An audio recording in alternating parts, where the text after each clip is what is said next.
ನಮಸ್ತೆ ಆತ್ಮೀಯರೇ, ಹೊಸ ವಿಡಿಯೋಗೆ ತಮ್ಮೆಲ್ಲರಿಗೂ ಸ್ವಾಗತ. ಬದುಕು ಚಾನೆಲ್ನ ಸಬ್ಸ್ಕ್ರೈಬ್ ಮಾಡಿ ಮತ್ತು ಹೊಸ ವಿಡಿಯೋಗಳ ನೋಟಿಫಿಕೇಶನ್ಗಾಗಿ ಸಬ್ಸ್ಕ್ರೈಬ್ ಬಟನ್ ಜೊತೆಗೆ ಬೆಲ್ ಐಕಾನ್ ಅನ್ನು ಕ್ಲಿಕ್ ಮಾಡೋದರ ಮೂಲಕ ನಮ್ಮ ಹೊಸ ವಿಡಿಯೋದ ನೋಟಿಫಿಕೇಶನ್ಗಳನ್ನು ಸುಲಭವಾಗಿ ಪಡೆಯಿರಿ.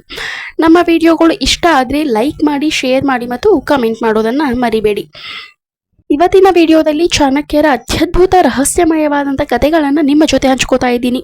ಚಾಣಕ್ಯರ ಹಿನ್ನೆಲೆ ಏನು, ಆತನ ಜನನ ಹೇಗಾಯಿತು ಮತ್ತು ಆತನ ಕೊನೆಗಾಲದಲ್ಲಿ ಆತ ಅನುಭವಿಸಿದಂಥ ಕಷ್ಟಗಳು ಏನಾಗಿತ್ತು ಅನ್ನೋದನ್ನು ಈ ವಿಡಿಯೋದಲ್ಲಿ ನಿಮ್ಮ ಮುಂದೆ ತೆರೆದಿಡ್ತಾ ಇದ್ದೀನಿ. ಕ್ರಿಸ್ತಪೂರ್ಣ 371ರಲ್ಲಿ ಒಂದು ಸಣ್ಣ ಹಳ್ಳಿಯಲ್ಲಿ ಚಾಣಕ್ಯರು ಹುಟ್ಟುತ್ತಾರೆ.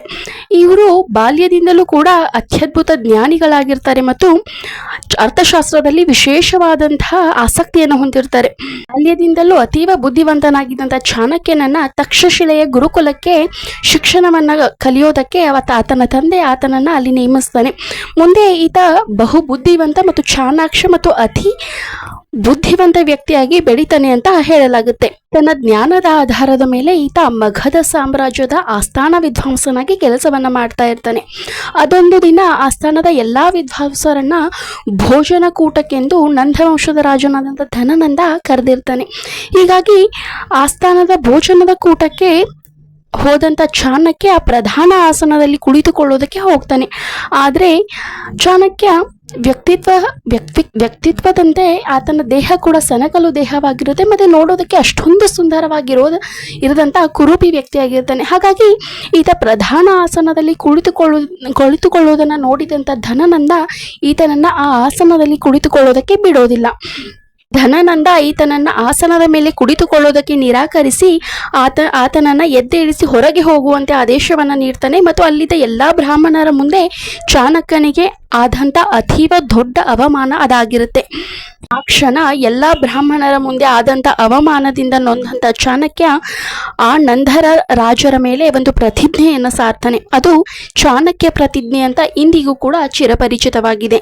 ಆಗ ಚಾಣಕ್ಯ ಕೋಪದಿಂದ ಆ ರಾಜರ ಕುರಿತು ಹೀಗೆ ಹೇಳ್ತಾನೆ: ಎಲ್ಲವೋ ದುಷ್ಟ ರಾಜರುಗಳ, ನಿಮ್ಮ ನಂದ ಸಾಮ್ರಾಜ್ಯದ ದುರಾಡಳಿತ ಕೊನೆಗೊಳ್ಳುವಂಥ ಸಮಯ ಬಂದಿದೆ. ನನಗೆ ಆದಂತಹ ಈ ಅಪಮಾನದ ನನ್ನ ಪ್ರತಿಷ್ಠೆಗೆ ಆದಂಥ ದೊಡ್ಡ ಅಪಮಾನದ ಭಾರವನ್ನ ನೀವು ಹೊರಲೇಬೇಕು. ನಿಮ್ಮ ಈ ಸಿಂಹಾಸನದ ಅವಧಿ ಕೊನೆಗೊಳಿಸಿ ಈ ನಿಮ್ಮ ಸಾಮ್ರಾಜ್ಯದ ಅವನತಿಯನ್ನ ಮಾಡಿ ಒಂದು ಅಮೋಘವಾದ ಸಾಮ್ರಾಜ್ಯವನ್ನು ಸ್ಥಾಪಿಸಿ ನಿಮ್ಮ ಸಿಂಹಾಸನದ ಮೇಲೆ ಒಬ್ಬ ಸದೃಢ ಸಜ್ಜನ ವ್ಯಕ್ತಿಯನ್ನ ಕೂರಿಸುವ ಪ್ರತಿಜ್ಞೆ ಇವತ್ತು ನಾನು ಮಾಡ್ತೀನಿ ಅನ್ನುವಂಥ ಮಾತನ್ನ ಚಾಣಕ್ಯ ಕೋಪದಿಂದ ಹೇಳ್ತಾನೆ. ಈ ಸಿಂಹಾಸನದ ಮೇಲೆ ಯೋಗ್ಯ ಸಿಂಹಾಸನಾಧಿಕಾರಿಯನ್ನ ಕೂರಿಸದೆ ಹೋದೆ ನನ್ನ ಹೆಸರು ಚಾಣಕ್ಯ ಆಗದೇ ಇರಲಿ, ನನ್ನ ಪಿತೃಗಳಿಗೆ ಮೋಕ್ಷ ಸಿಗದೇ ಇರಲಿ, ನನ್ನ ಕಟ್ಟಿದ ಈ ಕೂದಲನ್ನ ಬಿಚ್ಚಿ ಹೇಳಿದಂಥ ಚಾಣಕ್ಯ, ನಿಮ್ಮ ಈ ಸಿಂಹಾಸನದ ಅವನತಿಯನ್ನ ಮಾಡಿ ನನ್ನ ಸಾಮ್ರಾಜ್ಯವನ್ನ ಸ್ಥಾಪಿಸೋವರೆಗೂ ನಾನು ಯಾವುದೇ ಕಾರಣಕ್ಕೂ ನನ್ನ ತಲೆ ಕೂದಲನ್ನ ಕಟ್ಟಿಕೊಳ್ಳೋದಿಲ್ಲ ಅನ್ನುವಂಥ ಘೋರ ಪ್ರತಿಜ್ಞೆಯನ್ನ ಚಾಣಕ್ಯ ಆಕ್ಷಣ ಮಾಡ್ತಾನೆ.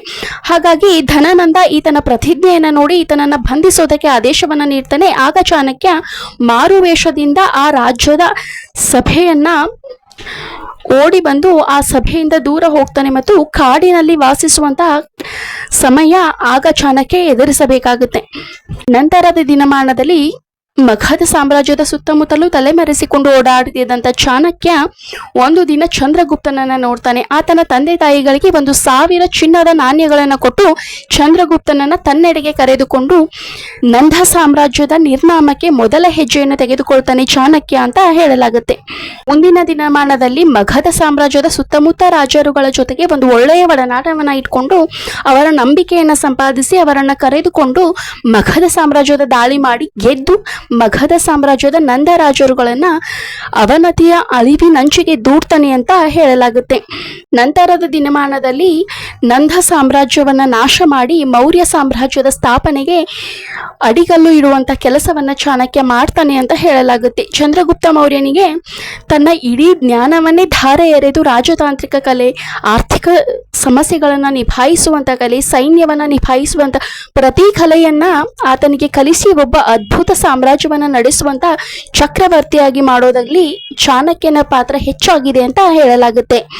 ಮೌರ್ಯ ಸಾಮ್ರಾಜ್ಯದ ಸ್ಥಾಪನೆಗೆ ಅಡಿಗಲ್ಲು ಇಟ್ಟಂತ ಚಾಣಕ್ಯನ ಕೊನೆಯ ದಿನಗಳು ತುಂಬಾ ಘೋರವಾಗಿದ್ದವು ಅಂತ ಹೇಳೋದು ಶೋಚನೀಯವಾಗಿದೆ.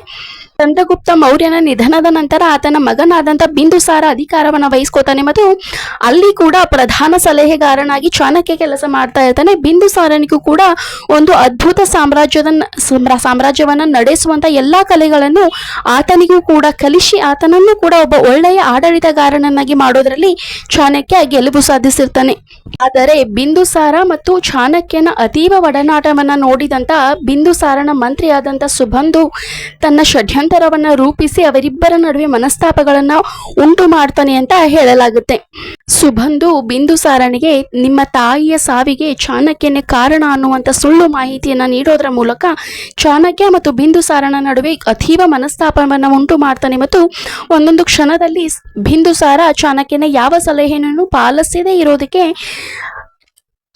ಸುಬಂಧು ಕಾರಣನಾಗ್ತಾನೆ ಅಂತ ಹೇಳಲಾಗುತ್ತೆ. ಮುಂದಿನ ದಿನಮಾನದಲ್ಲಿ ಚಾಣಕ್ಯ ಬಿಂದುಸಾರನ ಬದಲಾದ ವರ್ತನೆಗಳ ಕಾರಣ ಏನು ಅನ್ನೋದನ್ನ ತಿಳಿದುಕೊಂಡಂತ ಚಾಣಕ್ಯ ಆ ರಾಜ್ಯದಿಂದ ದೂರ ಹೋಗೋದಕ್ಕೆ ನಿರ್ಣಯವನ್ನ ಮಾಡ್ತಾನೆ ಅಂತ ಕೆಲವು ಇತಿಹಾಸಕಾರರು ವರದಿ ಮಾಡಿದ್ದಾರೆ.